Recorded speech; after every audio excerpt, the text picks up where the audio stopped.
ever asked yourself what network marketing is all about? And what is the truth behind network marketing? Is it MLM, direct selling, a pyramid scheme, a form of franchising, an affiliate marketing program, or just a combo of all the above? Confused? Bemused? Enthused? You well might be excused. Not being funny, but if you were considering a career in network marketing, wouldn't these questions be relevant? Wouldn't you want a bit of background, the lowdown? Because understanding the evolution of network marketing, its history, where it came from, and where it's going, are fundamental to achieving network success. So whether you're a history buff or not, if you learn a bit of background and you have the knowledge, you have perspective. And if you have perspective, you have the power to make the right choice. Because the wrong choice could be the wrong choice. So let's take a closer look. The North American notion of direct selling can be traced back to the 1600s. Voyagers establishing fur trading routes and posts on behalf of the Hudson Bay Company. In New England in the mid-1700s began the phenomena of the Yankee peddler, in which the peddlers would travel in their cart home to home through the countryside selling their wares. The number of salespeople began to grow rapidly in the United States, starting in the late 1800s. 1861, 1,000 salespeople. 1869, 50,000 salespeople. 1903, 300,000 salespeople. Why? Because as consumers, we're a jolly insatiable bunch. The only reason a great many families don't own an elephant is because, frankly, they've never been offered an elephant for $1 down and easy weekly payments. We like to buy things. In 1860, Henry Heinz, a former peddler, formed an organisation of 400 salesmen to sell various vegetable products, like ketchup and pickles, to people who didn't grow their own. Can you imagine life without tomato ketchup? The big ideas never seem like big ideas at first, do they? Round about the same time, another peddler called Asa Candler built a sales force selling Coca-Cola syrup to restaurants after buying the formula from a pharmacist called John Pemberton in 1886. Out of these organisations came companies that allowed their salespeople to have their own business. Now there's a good idea. In 1868, J.R. Watkins founded one of America's first natural remedies companies where its associates marketed directly to consumers. In 1890, David McConnell started the Californian Perfume Company, which was based out of New York. In 1906, he had 10,000 sales representatives selling 117 different products. The Californian Perfume Company changed its name to Avon Products in 1937. It's a mystery. How on earth did Avon get so many women to take orders?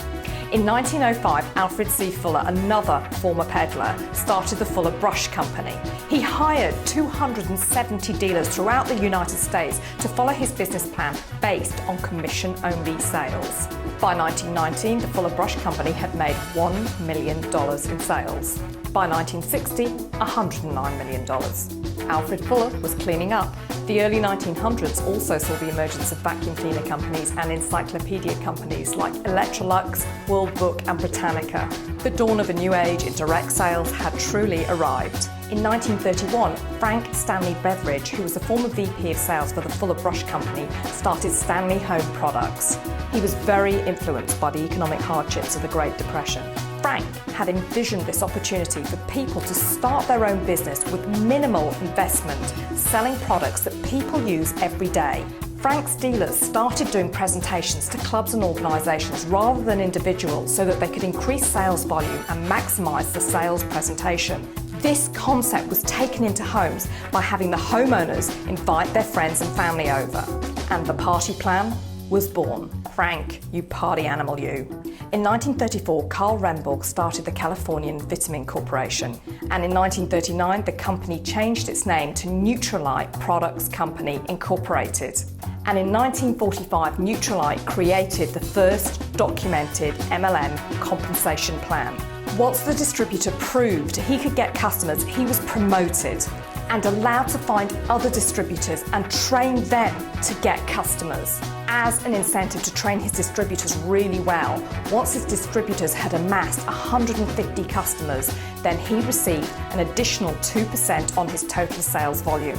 In 1945, Earl Tupper developed a line of lightweight, flexible plastic containers with tight sealing lids. he realised the products needed some demonstration.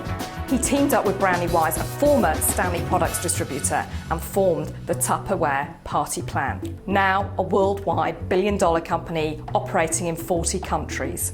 In 1949, Richard DeVos and Jay Van Andel, former school buddies, returned from military service.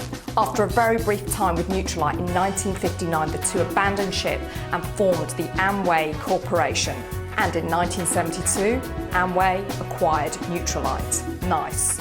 In 1956, Dr. Forrest Shackley developed a method of extracting minerals from vegetables, and he used MLM to distribute his products. In 1963, Mary Kay Ash forms Mary Kay Cosmetics. And by 1996, company sales were in excess of $2 billion.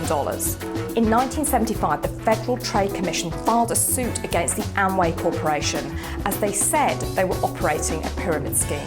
And in 1979, an administrative law judge ruled that Amway Corporation's multi-level marketing program was a legitimate business opportunity as opposed to a pyramid scheme. However, the myth of all MLMs being pyramids lives on, which is ridiculous because the only thing that MLM has in common with a pyramid is the fact that they are both, well, historically significant. And that's about it. Regardless, the term network marketing was finally coined to get away from the stigma of MLM. And today, globally today, corporations have concluded that network marketing offers many advantages. Pretty soon, telecommunications companies, travel companies, satellite providers, financial services companies, and many other industries joined the party. And today, there are literally thousands of network marketing-based companies operating throughout the world. In 2010, they generated over $125 billion in revenue in over 150 countries through more than 75 million men and women. The best bit is that this industry is literally flying in the face of economic downturn. So much so that financial advisors and investors are both getting wise now. Sequoia Capital Investors just invested in a jewelry and accessories network marketing company. Why is that significant? Because Sequoia Capital is a Silicon Valley venture capitalization firm which has an estimated 14% of control over the NASDAQ. They only invest in soon-to-boom industries and companies like YouTube, LinkedIn, Google, Yahoo, Apple Computers. And they are now investing in network marketing. Get the hint? Fully proven, network marketing is also now the preferred distribution method of a lot of very well-known business people and authors who are personally lending their public endorsement to the industry. People like Brian Tracy, Stephen Covey, Robert Kiyosaki, Paul Zane Pilzer, Jim Rohn, Donald Trump, Richard Branson, and Warren Buffett. They are all openly talking about the merits of this industry. They're investing in it and they're encouraging people to consider it. More than 12 million jobs have been eliminated from the US economy since December 2007. Paul Zane Pilzer, who is a best-selling author on economics, says this: "The question lies not in economic recovery, but in employment recovery. We have a massive social problem. What are we going to do with 30 million people now permanently unemployed in the States, let alone the global numbers? Network marketing is possibly the best answer we have for a shrinking job market, just as Frank Stanley had envisioned all of those years ago during the Great Depression." So there you have it, we've come full circle. So now let me ask you this question. Do you still feel that there is a reason to feel embarrassed to admit that you're involved with or considering getting involved with network marketing? Or are you concluding, like these top businessmen and heavy-duty investors, that network marketing is an avenue of wealth building that requires further investigation? Donald Trump said that this is one of the oldest and most respected business models on the planet that has stood the test of time. Honestly, how many other industries can you say that about? If you think long enough, you'll know the answer.